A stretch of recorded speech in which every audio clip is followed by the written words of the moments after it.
అంత్యోకు నుండి వెలువడిన పుస్తకాలు ఇప్పటికీ 36 ఉన్నాయి. ఒకటి ప్రచురణలో లేదు. అయితే వాంగ్మయాన్ని గురించి నేను 3 విభాగాలు చేసి మీతో చెప్తాను. మొదటి విభాగం కొంతమంది భక్తుల చరిత్రలు. ఆ భక్తుల చరిత్రలు మన జీవితాలకు అద్భుతమైన మార్గదర్శకత్వాన్ని చూపిస్తాయి. ఆ మీదట కొన్ని పుస్తకాలు తర్జుమా చేయబడిన బుక్స్ ఉన్నాయి. అవి కూడా ప్యూరిటన్ రైటర్స్ రాసినటువంటి పుస్తకాలు. అవి ఆత్మీయ ప్రత్యక్షతనిచ్చే పుస్తకాలు. ఇకపోతే తరువాతవి దేవుడు కృప చూపించి లేఖనంలో నుంచి నాతో రాయించిన అనుభవాలు. ఈ అనుభవాల దగ్గర అనేకమైన సంగతులు మీకు కనిపిస్తాయి. అవి ఆత్మీయ పాఠాలే కానివ్వండి, దావీదు జీవితమే కానివ్వండి, ఇలాంటివి. ఇవన్నీ మీ ఆత్మీయ జీవితానికి అనుదిన ఆహారంలాగా ఉపయోగపడతాయి. ఇవి మీరు ఖచ్చితంగా కలిగి ఉండడం మంచిది. అంతేకాదు, ఈ వాంగ్మయంతో పాటుగా నెలకొకసారి మాసపత్రిక, క్రీస్తు సువార్త పత్రిక వెలువడుతోంది. అంతేకాదు, 2 నెలలకొకసారి పిల్లల కొరకై ద్విమాస పత్రిక, ద్విమాస సచిత్ర పత్రిక. అది ఆ పత్రిక పిల్లల కోసం నెలవంక అనేటువంటి మ్యాగజైన్. అంతేకాదు, మరో మాట కూడా చెప్పాలి. పిల్లల పరిచర్యకు ఒక ప్రత్యేకమైన స్థానం ఉంది. రాబోయే తరాలకు నారుమడి కదా. అందుకొరకై మొత్తం 12 DVDలు పాటలున్నాయి. అవి యూట్యూబ్లో కనపడతాయి. మొత్తం 120 చిన్నపిల్లల పాటలున్నాయి.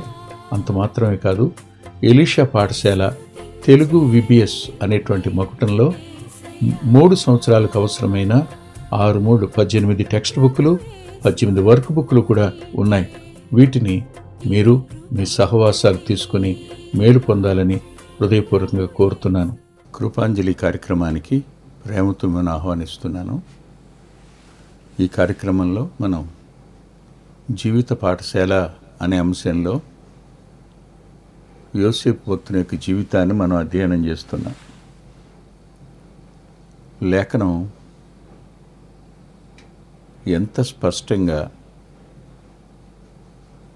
ఒక వ్యక్తిని ఆదరించడానికి, ఓదార్చడానికి, ధైర్యపరచడానికి కొన్ని సందర్భాలను పరిశుద్ధాత్మ దేవుని చేత రాయించారో కృతజ్ఞత చెల్లించుకుని ఉండలే.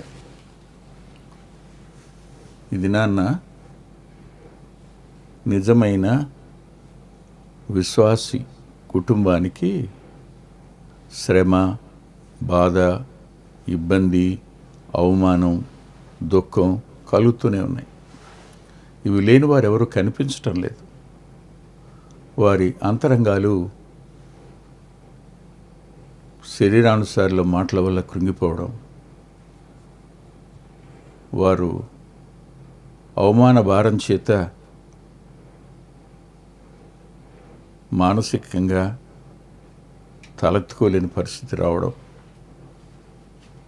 సర్వత్రా జరుగుతూనే ఉంది. ఇలాంటి సమయాన్న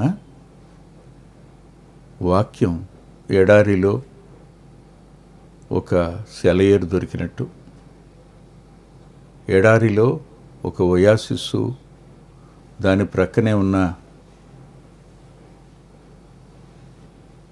ఖర్జూరపు చెట్లు, వాటి నీడ, ఆ చెట్ల నుంచి లభించే ఫలాలు ఎలా సేద తీర్చి, ఆకలి తీర్చి విశ్రాంతి తీసుకో, ఇక్కడ ఏం పర్వాలేదు అని ఆదరిస్తాయో, అలాగే ఆదికాండం 50వ అధ్యాయంలో ఈ మాటలు మనల్ని ఆదరిస్తాయి. 20వ వచనం, మీరు నాకు కీడు చేయనుద్దేశించితిరి గాని నేటి దినమున జరుగుతున్నట్లు, అనగా బహు ప్రజలను బ్రతికించినట్లుగా అది మేలుకే దేవుడు ఉద్దేశించారు. ప్రార్థన చేసుకుందాం. పరిశుద్ధుడైన మా తండ్రి, నీ పిల్లల పక్షంగా మీరు కనపరిచే శ్రద్ధ ప్రస్తుతానికి అర్థం కాకపోయినా ఒకానొక దినాన్న నీతో పాటు నిత్యత్వంలో ఉన్నప్పుడు నీ చేత కన్నీరు తుడబడుతున్నప్పుడు మీరు నిర్దోషత్వాన్ని నిరూపిస్తున్నప్పుడు అందరి నోళ్ళు మూయబడతాయని మాకు తెలుసు. అంతకంటే ముందే భూమి మీద కూడా నీ పిల్లల విషయంలో మీరు పట్టింపు కలిగి ఉన్నారనే సత్యం లేఖనంలో నుంచి మరోమారు చెప్పుకునే అవకాశాన్ని మీరు మాకు ఇచ్చారు. యోసేపు జీవితంలో ఈ ఉత్కృష్టమైన సంఘటన వద్ద ఈ దృశ్యం మాకు నేర్పుతున్న ఆత్మీయ పాఠాలు మేము నేర్చుకోవడానికి మీ కృపను మాకు కనపరచమని జ్ఞాపం చేస్తున్నాం. ఈ దినపు కార్యక్రమం వింటున్న మా ప్రియుల అంతరంగాలకు ఓదార్పునివ్వడానికి, ధైర్యం ఇవ్వడానికి, ఆదరించడానికి సాయం చేయమని, నీ దాసుని బలపరచుమని శిలువ చాటున మరుగు చేయండి నాయనా అని యేసుక్రీస్తు ప్రభువారి పేరిట ప్రార్థిస్తున్నాం తండ్రి. ఆమేన్. భయపడొద్దు, నేను దేవుని స్థానంలో ఉన్నానా అన్న యోసేపు గారు తన సహోదరు తన మాట ఏమిటంటే, మీరు నాకు కీడు నిర్దేశించితిరి. వాస్తవమే, దానికి కూడా తలంచుంటారు. మీరు నాకు కీడు చేయాలని అనుకున్నారు, చేశారు. ఈ రోజున మనం ఎవరి చేత కీడును అనుభవిస్తున్నామో, అవమానించటం, ఏడ్పించడం, అనేక మాటలు పలకడం, నిందించడం, చివరికి ఎవరెవరికో మనల్ని గురించి ప్రచారం చేయటం, మన అంతరంగాలకు దుఃఖం కలుగు చేయటం, ఇవన్నీ కీడు కలుగు చేసేవారి యొక్క పనుల ఫలితాలు. యోసేపును వారు అవమానించారు, వస్త్రహీనుని చేశారు, గోతిలో పడత్రోశారు, ఆ తరువాత వెలుపలికి తీసి అమ్మేశారు. ఇది వాళ్ళు చేసిన కీడు. ఒక వ్యక్తికి శారీరకంగానో మానసికంగానో నష్టం కలుగు చేయడాన్ని కీడు అని చెప్పుకోవచ్చు. బాధ కలుగు చేయడానికి కూడా కీడు అని చెప్పుకోవచ్చు. ఇలా వారు కీడు చేయని ఉద్దేశించారు, కీడు చేశారు కూడా. అక్కడ వెంటనే జ్ఞాపకం చేసుకున్నాడంటే, దేవుడు దాన్ని దేనికోసం, మేలు కోసం. అంటే మీరు కీడు చేయడానికి ఉద్దేశించిన దాన్ని దేవుడు మేలు కోసం దాన్ని మలిచాడు. దేవుని ఉద్దేశం వేరు. దేవుడు నిన్ను అనేవాళ్ల నోళ్ళు ముయించలేక కాదు, నిన్ను అవమానించేవారి అవమానానికి వెంటనే ప్రతీకారం చేయకుండా ఉండడానికి గల కారణం కూడా వేరు. అంత మాత్రమే కాదు, నిన్ను దిక్కులేని వాణ్ణి చేసి అనేకుల ముందు తల ఉంచుకునేటట్టుగా చేయడానికి వారు ప్రయత్నం చేస్తున్నప్పుడు ప్రత్యక్ష సాక్షి ఆయనే కదా. ఆయన కనులు చూస్తున్నాయి, ఆయన చెవులు వింటున్నాయి, ఆయన అదృశ్యంగా ఉన్నాడు ఆ గోతు దగ్గర. ఏ గోతులో యోసేపును పడవేశారో అదే చోట ప్రభు ఉన్నాడు. వీరి ఉద్దేశం వేరు, ఆయన ఉద్దేశం వేరు. అమ్మడం వరకు కీడు చేసి మేము సఫలమయ్యాం అనుకున్నారు. ఇంకా ఆ కీడుని వాళ్ళు దాచిపెట్టడానికి, ఆ కీడుని సమర్థించుకోవడానికి చాలా చాలా చాలా చాలా చేస్తారు. వాళ్ళు చేసిన ప్రతిదానికి వాళ్ళ ఒక ఆర్గ్యుమెంటు, ఒక బలి, రక్తం చిందించడం, ఇవన్నీ కూడా చేసే తత్వం ఆనాడు ఉంది, ఈనాడు ఉంది, లేదని చెప్పలేం. కీడు చేశారు, ఆ నాణ్యాలు తీసుకున్నారు, బహుశా పంచుకున్నారేమో తెలియదు, మరి మేపుతున్న ఓ జంతువుని బలిచ్చారు, చంపారు, దాని రక్తం తీశారు, అతని పైనుండి తీసివేసిన అంగీకి పూశారు. కీడును అంటే ఇది మేము చూసాం, పలానా చోట ఈ వస్త్రం పడిపోయి ఉంది అని చెప్పడానికి, అంతకుమించి ఇంకోటేం లేదు. అంటే ఇది మేం చేయలేదు, చేసింది మీరే, కానీ దాన్ని ఎలా రూపుమాపాలి, ఎలా కప్పిపుచ్చుకోవాలి, ఏం జరిగింది, అతనికి అతనే ఎవరు చేశారో, ఎవరి వల్ల జరిగిందో అని తప్పించుకునే ప్రయత్నం కీడు దగ్గర ప్రతి మనిషి చేస్తాడు. చేయకుండా ఉండడం. మీరే ఆలోచించండి. ఆ విచిత్రపు టంగికి రక్తం ఎందుకు పూశారు?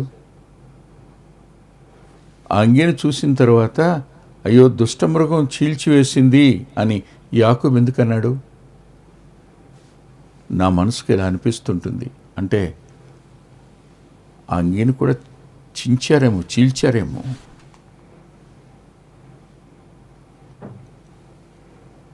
చినిగిన అంగీని రాయలేదు, కానీ దుష్టమృగము చంపి తినేస్తే వస్త్రం కొంచెం కూడా చినక్కుండా ఉందనుకోండి, ఆ చీలికలేం లేకపోతే చీల్చిందని ఎలా అంటాడు?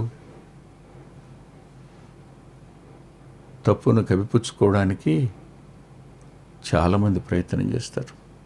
సహజం. తాము తప్పు చేసి దానికి ప్రతిగా ఇదిగో అతని పై వస్త్రం అని పొతీఫర్ భార్య చూపించలేదా? అలాగే తాను తప్పు చేయడానికి ఉద్దేశించాడు హామాను, కానీ వాళ్ళు రాజు మాట వినరు, సకల జనుల విధులకు వారి విధులకు పూర్తి వ్యత్యాసం ఉంది అని చెప్పలేదా? అంటే కీడు సంకల్పించిన ప్రతి వ్యక్తి తన మనసులో దానికి తగిన ఆర్గ్యుమెంట్ని సిద్ధం చేసుకుంటాడు. కీడు చేసేసిన తరువాత దాన్ని కప్పుకోవడానికి చాలా ప్రయత్నం చేస్తాడు. అదే జరిగింది. కానీ దేవుడు సరిగ్గా యోసేపును పొతీఫర్కే అమ్మేట్టుగాను, పొతీఫర్ ఇంటికే వెళ్ళేటట్టుగాను చేయడంలో దైవోద్దేశం లేదా? ఉంది. మనం ప్రస్తుతానికి హెబ్రీ పత్రిక 12:11 ప్రకారం సమస్త శిక్ష దుఃఖకరంగానే కనిపిస్తుంది అన్నమాట. ప్రస్తుతానికి మనుషులు ఎవరి మాటలైనా నమ్ముతారు. యాకోబు నమ్మలేదా? నమ్మాడు కదా. అలాగే దావీదు నమ్మలేదా? సిబా మాటలు నమ్మాడు కదా. లేనివి కల్పించిన వారి మాటలు నమ్మడం అనేది సర్వసహజం. అబద్ధాన్ని నిజంగా నమ్మించి గెలిచాం అనుకునేవారు ఒకానొక దినాన్న ఏమవుతారో లేఖనంలో స్పష్టంగా రాసింది. ఇక్కడ దేవునికి భయపడండి, దేవుని వాక్యానికి భయపడండి, దైవాత్మకు భయపడండి, దేవుని తీర్పునకు భయపడండి. భయం లేకుండా మీ ఇష్టానుసారంగా ఇతరులకు కీడు చేయడానికి సంకల్పిస్తే దేవుడు వాటన్నిటిని లెక్క రాస్తున్నాడని మాత్రం మర్చిపోద్దు. ఎంత చక్కగా సమర్థించుకున్నా ఒకానొక దినాన్న నీ నోటితో నువ్వు ఒప్పుకొని తీరవలసి వస్తుంది. ఇక్కడ ప్రజల ముందు నీ నోరు గొప్పది కాబట్టి, అంటే గడుసుది కాబట్టి నెగుతూ రావచ్చేమో, కానీ దేవుడు ముందు నీ ఆర్గ్యుమెంట్లు నా ఆర్గ్యుమెంట్లు ఎందుకు పనికిరావు, మర్చిపోకు. మీరు కీడు చేయడానికి ఉద్దేశించారు, కానీ దేవుడు మేలు చేయడానికి ఉద్దేశించాడు అన్నమాట. నాకు ఈ విషయంలో యోసేపు జీవితంలో మరో సంఘటన కూడా జ్ఞాపకానికి వచ్చింది. అదేమిటంటే పొతీఫర్ భార్య అతని మీద నేరారోపణ చేసింది, నింద వేసింది. వస్త్రం చూపించింది, అతని పై వస్త్రం. అటు తరువాత అతన్ని జైలుకు పంపడం జరిగింది. ఏం ఉద్దేశించింది? అది జరగలేదు, కానీ దానికి పగ తీర్చుకునేట్టు కీడు చేయడానికి జైలుకు పంపించారు. దేవుని ఉద్దేశం అక్కడ సరిగ్గా పానదాయకుల అధిపతి, భక్షకారుల అధిపతి ఉన్న చోటుకే యోసేపు పంపడ్డం. ఆలోచించండి. అక్కడికే వెళ్ళకపోయి ఉంటే రాజుకు సమాచారం, ప్రతి కీడు వెనుక, మనుషుల కపటం వెనుక, మనుషులు మాయోపాయం చేస్తున్న దాని వెనుక దేవుడున్నాడు, చూస్తున్నాడు, పట్టించుకుంటాడు. సందేహం ఎంత మాత్రం లేదు. ఏమాత్రం సందేహపడక్కర్లేదు. ఈ మధ్యకాలంలో ఒక సోదరుడు చెప్పాడు, నేను ఆదివారం లైవ్లో కూడా చెప్పినట్టు గుర్తుంది. ఇతను వేరే చోట ఉంటాడు, ఇంటికి డబ్బులు పంపిస్తుంటాడు. వాళ్ళ నాన్నగారు పొలాలు కొన్నారు, అన్నలు ఆ పొలాలని సేద్యం చేస్తున్నారు, భూములు గలవాళ్లే. కానీ నాన్న చనిపోయాడు, ఇతను వచ్చాడు. వచ్చాక ఇతనికి వాళ్ళు ఎందుకు పనికిరాని సవిటి పరలాంటి భూమిని ఇతనికి కేటాయించారు. ఇతనేం మాట్లాడలా, మౌనంగా తీసుకున్నాడు, ఊరుకున్నాడు. వీళ్ళు అనుకున్నారు మేము మేలు చేసుకున్నాం, మాకు మేము వాడి కీడు చేసాము అనుకున్నారు. వీళ్ళకి ధర బాగుంటుంది, దానికి ధర లేదు, ఏం లేదు. కానీ కొన్ని సంవత్సరాల తరువాత జరిగింది ఏమిటంటే, వీళ్ళ పొలాలకు దూరంగా ఉండే అతని పొలంలో ఒక ఖనిజం ఉందని, అప్పుడు దాని ధర ఎంతో చెప్పి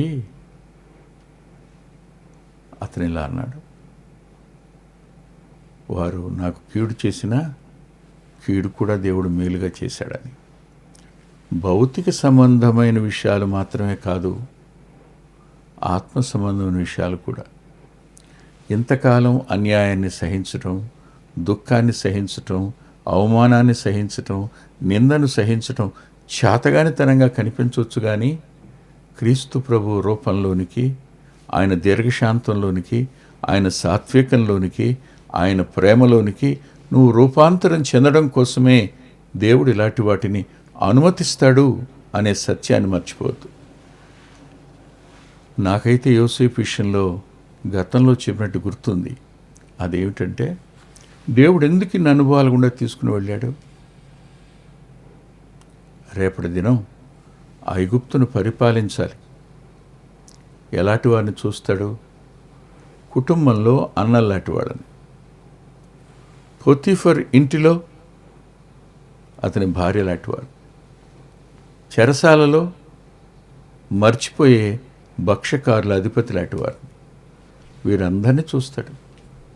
వీరితో పాటు జాలి చూపించే పొతీఫర్ భార్య మాట నమ్మి ఎలా బాధ పెట్టాడో అది కూడా కదా. అంటే ఎలాంటి వ్యక్తులు ఉంటారు, ఎలాంటి మనస్తత్వాలు ఉంటాయి, వీటన్నింటినీ తర్ఫీదు ఇవ్వడం కోసమే దేవుడు ఏ వ్యక్తికైనా ఇలాంటి అనుభవాలు ఇస్తాడనిపిస్తుంటుంది. అంతేకాదు, పౌలును జైలుకు పంపామనుకున్నారు, అది మానవ ఉద్దేశం. కానీ జైల్లో దేవుని వాక్యం ప్రకటించటం, ఆత్మల రక్షణ దైవోద్దేశం.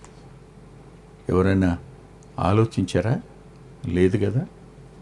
కనుక ఒక మాట, ప్రస్తుతం మీరు నాకు ఉద్దేశించింది కీడు కోసమే, కానీ దాని వెనుక దేవుడు నా మేలుని ఏదో దాచి ఉంచాడు, అందులో ఏ సందేహం లేదు. ఆయన దాచి ఉంచిన మేలు ఇంత అని చెప్పలేం. అందుకనే పేతురు గారు ఓ మాట ఆత్మ ద్వారా రాస్తూ సంఘానికి ఇలా అన్నారు. చూడండి, మొదటి పత్రికలోనే మొదటి అధ్యాయంలో 6వ వచనంలో అవసరం బట్టి నానా విధములైన శోధనల చేత ప్రస్తుతమున కొంచెము కాలము దుఃఖము కలుగుతున్నది అన్నాడు. ఇందులో నీ అవసరత ఉంది ఆత్మీయంగా, భవిష్యత్తు ప్రజల అవసరత ఉంది, భౌతికంగా కావచ్చు, ఆత్మీయంగా కావచ్చు. ప్రస్తుతానికి అది దుఃఖాన్ని కలుగు చేస్తుంది, కానీ చివరికి ఏమవుతుంది? నువ్వు శుద్ధీకరించబడతావు. దేవుడు ప్రత్యక్షమైనప్పుడు ఏం జరుగుతుంది? 7వ వచనంలో కనపడుతూ మెప్పు, మహిమ, ఘనత కలుగుతాయి అన్నాడు. అంటే వాళ్ళు వచ్చి మోకరించి క్షమించండి అన్నప్పుడు భయపడొద్దు, నేను దేవుని స్థానంలో ఉన్నానా అన్నప్పుడు మీరు సమాధానపడవలసింది దేవునితో, మీరు క్షమాపణ కోరవలసింది దేవునితో. స్పష్టంగా ఈ మాటలు చెప్పిన వాడే అన్నాడు, మీరు నాకు కీడు చేయడానికి ఉద్దేశించారు, కానీ నేటి దినాన జరుగుతున్నట్లుగా, అనగా బహు ప్రజలను బ్రతికించినట్లుగా అది మేలుకే దేవుడు ఉద్దేశించాడు. నా ఒక్కడికి కీడు చేశారు, కానీ దేవుడు ఎన్ని లక్షల మంది ఆకలి తీర్చడానికి మీ కీడుని మేలుగా మార్చాడో. ఐగుప్తంతటా కనిపిస్తున్న ఆ ధాన్యాగారాలు, ఐగుప్తంతటా పంచిపెడుతున్న ధాన్యం, ఇవన్నీ దేవుడు ఎంతైనా నమ్మదగినవాడని, మన కోసం తన ప్రాణం పెట్టినవాడని, 3వ దినాన్ని తిరిగి లేచినవాడని, సజీవుడని. ఆయన వద్ద ఎవరు పశ్చాత్తాపడతారో, ఎవరు తమ జీవితాన్ని ఆయనకు అప్పగించుకుంటారో అలాంటి వారు ఖచ్చితంగా ఈ పరిస్థితులు గుండా వెళతారు. అపరంజి కంటే అమూల్యమైన వారి విశ్వాసం మరింతగా ప్రకాశమానం అవుతుంది, మరింత బలపడుతుంది, మరింత దేవుణ్ణి ఆరాధించేదిగా మారుతుంది. ప్రస్తుతం కొద్ది దినాలు శ్రమ ఉంటుంది కాదన్నాం, కానీ రేపు ఒక రోజున ఆయన మధ్యాకాశానికి రానివ్వండి, లేదు భూమి మీదనే నీకు చేసిన కీడంతటిని బట్టి ఎవరు కీడు చేశారో వారే సిగ్గుపడే సమయాన్ని దేవుడు తీసుకుని వస్తాడు. అది మనం హృదయపూర్వకంగా నమ్ముదాం, దేవునికి అప్పగించుకుందాం, తల్ల ఉంచుదాం. ప్రేమగల మా ప్రియ తండ్రి, పరిశుద్ధుడు అయిన గొప్ప దేవ, లేఖనం మీది, మహిమను, ఘనతను, ప్రభావాన్ని మీ చేతులకు అప్పగిస్తున్నాను. మీరెంతైనా నమ్మదగిన వారని ఆరాధిస్తున్నాను. మీ కార్యాలు గొప్పవని కృతజ్ఞత చెల్లిస్తున్నాను. మమ్మల్ని విడువరని, ఎడబాయరని, ఆదరించి, ప్రోత్సహించి, ధైర్యపరిచే దేవుడు అని ఆరాధిస్తూ మా ప్రియుల అంతరంగాలకు ఓదార్పునిమ్మని యేసుక్రీస్తు ప్రభువారి పేరిట ప్రార్థిస్తున్నాం తండ్రి, ఆమేన్. ప్రభుచిత్తమైతే వచ్చేవారం కలుసుకుందాం. అంత్యోకు నుండి వెలువడిన పుస్తకాలు ఇప్పటికీ 36 ఉన్నాయి. ఒకటి ప్రచురణలో లేదు. అయితే వాంగ్మయాన్ని గురించి నేను 3 విభాగాలు చేసి మీతో చెప్తాను. మొదటి విభాగం కొంతమంది భక్తుల చరిత్రలు. ఆ భక్తుల చరిత్రలు మన జీవితాలకు అద్భుతమైన మార్గదర్శకత్వాన్ని చూపిస్తాయి. ఆ మీదట కొన్ని పుస్తకాలు తర్జుమా చేయబడిన బుక్స్ ఉన్నాయి. అవి కూడా ప్యూరిటన్ రైటర్స్ రాసినటువంటి పుస్తకాలు. అవి ఆత్మీయ ప్రత్యక్షతనిచ్చే పుస్తకాలు. ఇకపోతే తరువాతవి దేవుడు కృప చూపించి లేఖనంలో నుంచి నాతో రాయించిన అనుభవాలు. ఈ అనుభవాల దగ్గర అనేకమైన సంగతులు మీకు కనిపిస్తాయి. అవి ఆత్మీయ పాఠాలే కానివ్వండి, దావీదు జీవితమే కానివ్వండి, ఇలాంటివి. ఇవన్నీ మీ ఆత్మీయ జీవితానికి అనుదిన ఆహారంలాగా ఉపయోగపడతాయి. ఇవి మీరు ఖచ్చితంగా కలిగి ఉండడం మంచిది. అంతేకాదు, ఈ వాంగ్మయంతో పాటుగా నెలకొకసారి మాసపత్రిక, క్రీస్తు సువార్త పత్రిక వెలువడుతోంది. అంతేకాదు, 2 నెలలకు ఒకసారి పిల్లల కొరకై ద్విమాస పత్రిక, ద్విమాస సచిత్ర పత్రిక. అది ఆ పత్రిక పిల్లల కోసం నెలవంక అనేటువంటి మ్యాగజైన్. అంతేకాదు మరో మాట కూడా చెప్పాలి, పిల్లల పరిచర్యకు ఒక ప్రత్యేకమైన స్థానం ఉంది. రాబోయే తరాలకు నారుమడి కదా, అందుకొరకై మొత్తం 12 DVDలు పాటలున్నాయి. అవి యూట్యూబ్లో కనపడతాయి. మొత్తం 120 చిన్నపిల్లల పాటలున్నాయి. అంత మాత్రమే కాదు, ఎలీషా పాఠశాల తెలుగు VBS అనేటువంటి మకుటంలో 3 సంవత్సరాలకు అవసరమైన 18 టెక్స్ట్ బుక్లు, 18 వర్క్ బుక్లు కూడా ఉన్నాయి. వీటిని మీరు మీ సహవాసాలు తీసుకుని మేలు పొందాలని హృదయపూర్వకంగా కోరుతున్నాను.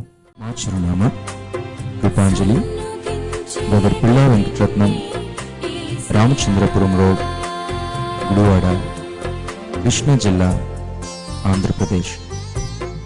Hour address Krupanjali, brother Pilla Venkataratnam, Ramachandrapuram road, Gudivada, Krishna district, Andhra Pradesh. Phone number 9490504299 9490504299. రాలేవుగా